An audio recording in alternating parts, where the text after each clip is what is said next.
My name is Elizabeth Teuwen, and I'm a member of the food security team at the Montgomery County Food Council. I came to the Food Council as an AmeriCorps Vista volunteer, where my role was to help build the capacity of our food assistance providers.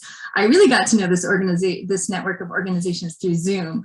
At the very beginning of the pandemic, the Food Council held these weekly calls as a way to get critical information and resources out to the food assistance providers, as we all saw this crushing need for emergency food distribution.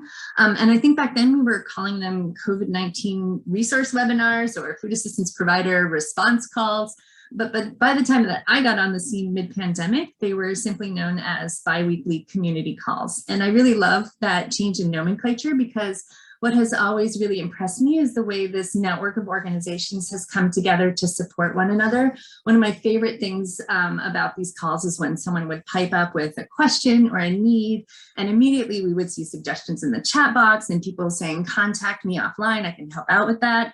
And I'm just really thankful that I got to witness how these connections and partnerships really strengthened our ability to respond to the pandemic and to the needs of our community. I also want to say a thank you for all the feedback that food assistance providers have given the Food Council over the past couple of years.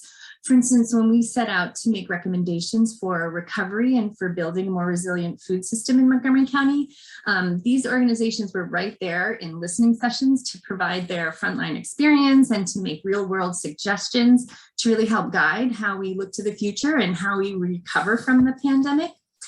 So on behalf of the Food Council, I would just like to thank the food assistance providers, not only for their work as individual organizations, but also for coming together as a community to help each other out and to work towards the bigger goal of improving food security in Montgomery County. So thank you.